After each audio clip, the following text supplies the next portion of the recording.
Learn to make the hard choices in life. Part 5 from the posts of Dr. Swavi Masiwa, the Entrepreneur Podcasts. What do you do as an entrepreneur at election time? Someone asked me in a recent comment to one of my Facebook posts whether it is okay for an entrepreneur to make political donations. I did not answer at the time because I thought it needed more comprehensive response, which I will not attempt to do personally and through my business interests. I do not finance or give political donations of any kind, period. I would not provide support even if my own family member were running for election. I made a hard decision a long time ago that if I wanted to build a multinational business, I must never engage in the local politics of any country where I do business. And that includes my own country of origin, Zimbabwe. In many countries, including the United States, it is totally illegal for a foreigner to engage in any form of political financing. I completely agree with such a law where it exists, and I wish all of African countries would adopt such laws. Our various businesses, including companies like Econet Wireless, Liquid Telecom, Cassava, Chumi, and Kwese TV, collectively operate in 29 African countries.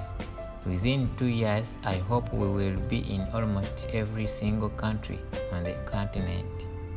We are a truly homegrown African multinational company employing thousands of people.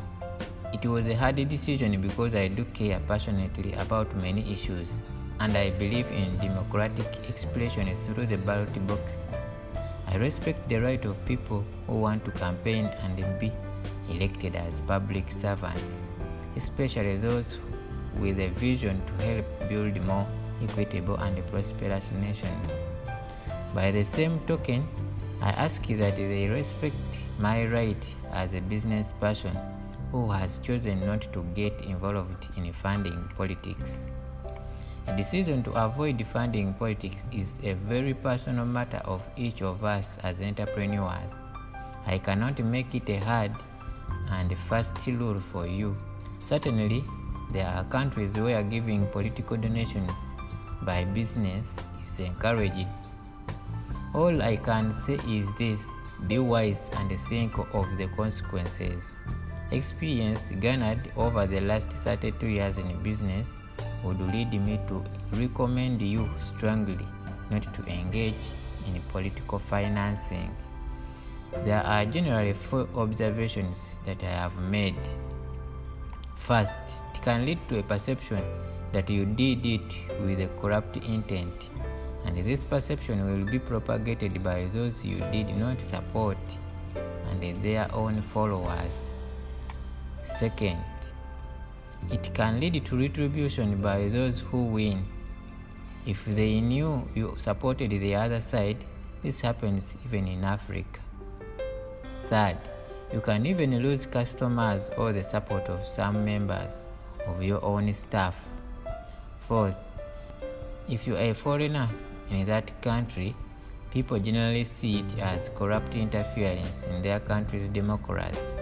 Do not ever fool yourself that you can do it secretly. In Africa, if one person knows, almost all know. Nearly every single day I receive a request from a political party or politician somewhere in Africa asking for financial support for political or election-related activities. The requests can become such a deluge during election time in some countries that I avoid going anywhere near them until after the election. Once I know there is an election coming up in a country, I personally minimize making contact with politicians. If I cannot avoid it because of business, I make sure it is transparent, going there in the daytime and with others. People running for office have sometimes made me all sorts of extraordinary corrupt promises, whilst others just made naked threats to deal with you after they win. because they don't accept my refusal was genuine. They think I must be supporting their rivals. Some people think I should be doing it secretly for themselves, of course, whilst others will even mischievously claim, after I have turned them down, that they have my support. Or because I refused to support them, will immediately slander me with false accusations of supporting their rivals. Hence my resolute hard decisions never to fund anything to do with politics in any country. Avoid commenting on political issues, not even when I am falsely accused of either having political ambitions of my own or in support of one political entity or another. I also forbid anyone working for the Econet group of companies in Africa from engaging in political activity from within our various offices around the continent and the world. Did not come to these hard decisions easily.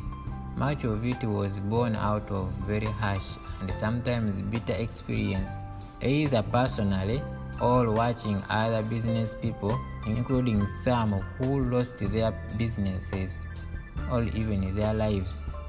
Another thing, my personal advice to real African entrepreneurs and business people is never even share your own political views in front of your employees or try to get them to vote for a particular party or candidate. Let it be their own choice. Let them exercise their right. Keep your own personal preferences to yourself and your family, and on election day, go out and vote like anyone else. If someone tells you they met me and that I express views or preferences on an ongoing political process, or that I am willing to give support to this or that party or candidate, know that you are dealing with a liar or worse. A liar who wishes to defraud you. Not everyone likes my personal approach, and as some of you know, I'm often criticized for it. I know wisdom is vindicated by the results of one's actions. A friend who became president of a country once joked with me, as long as you don't support my opponent, I am happy that you don't support me. If I supported someone, you would know, because I don't do anything in half measure. I joked back, I don't know how to. So what do you do as an entrepreneur at election time? I've already given my own personal advice not to get involved in funding politics in any way. But if you are still thinking about it, why not ask yourself this question? What is holding you back, or what is pulling you to make this decision? Afterthought. When my senior executives were arrested and locked up in leg irons in Zimbabwe for 16 days by the former president, I was told it was because I was suspected of funding the opposition. During one election in Nigeria, I bumped into members of a highly respected Nigerian business family that has been in business for generations in a faraway country. Why are you all here? I asked. Come on, you know it is election time. They laughed. We are hiding until it's over. I understood right away, and also why they had been in business for so long. Notice I use the expression real African entrepreneur. This is to distinguish from those business people who finance political campaigns for the explicit purpose of promoting their interests after the election. Of this, I cannot comment. Be the change you want to see. A few months ago, I was visiting an older statesman of African business at his home in East Africa. When our conversation turned to persecutions we had both endured along with the years. He is over 80 years old and he is a true legend. Suddenly he got up and showed me a deep scar This is where the bullet passed right through. They just opened fire on my car, just like that. They thought they had killed me. He explained it was because he was suspected of funding an opposition group. I almost wept. I just had to deal with executives that were held in leg irons in a maximum security prison. I tell you these things because some of you might think it's a walk in the park. These are things a Bill Gates or George Soros or even a Donald Trump cannot tell you because it's not part of their experience. Some of you are too young to remember that I was the owner of the daily newspaper in Zimbabwe. When gunmen arrived in the middle of the night and blew up all the printing presses with explosives, when I heard about it, I just thanked God that they had at least ordered the staff to leave the building, so no one was killed. Reflection. Free advice to our future politicians in Africa. When Senator Barack Obama, as he was then, announced he was going to run for president, a lot of people were skeptical, not simply because he was a black man, but primarily because of the cost. Everyone knew that an American election campaign costs hundreds of millions and may even run into billions. Until then, those who ran for president had either a lot of money or had powerful financial backers.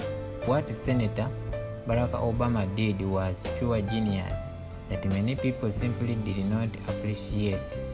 He turned to the then emerging internet and used a technique called crowdfunding, which no one had ever heard about.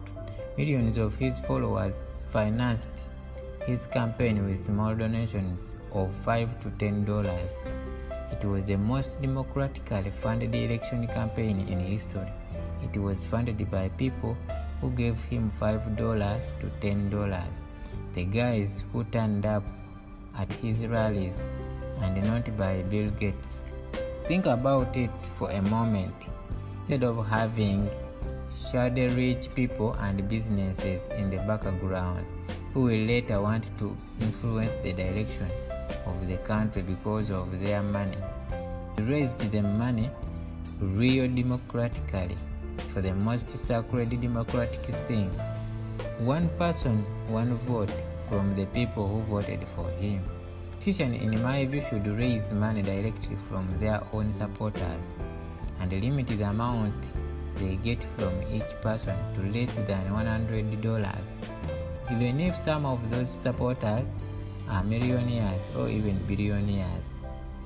The tools of crowdfunding that President Obama pioneered in 2008 are now so easy to use. Even my daughter used it to raise money for small business when he was at school. You don't need big, powerful business leaders or foreign funders. Use your own supporters. It's not true that if people like me don't provide funding, then our politics in Africa will not flourish, as some have suggested. I will not fund anyone's political campaign, but if I should ever turn up at a rally, then 100 is my limit because I value democracy. One more thing.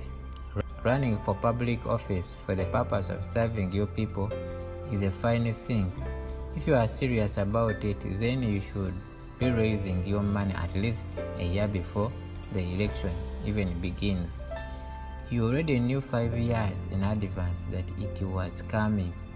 Running around looking for money like a headless chicken, once it is all starts, suggests you may not be organized enough for the serious affairs of a state.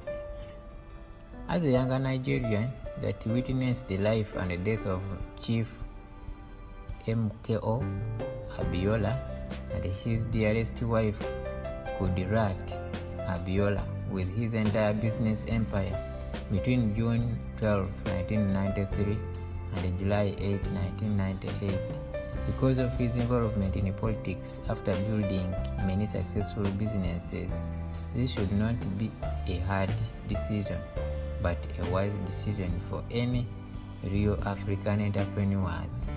Thank you once again, Dr. Swive Masiyiwa. My reply: I met Chief Abiola personally in Harare. He had just been to South Africa where he met Nelson Mandela. He then stopped over in Harare, Zimbabwe, and met myself and a small group of local business leaders. He told us that he had decided to run for president and would start his campaign the following week. He won the election but was overthrown before he could even take office. He died in a prison. It was a long time ago, but I remember. Sad reminder.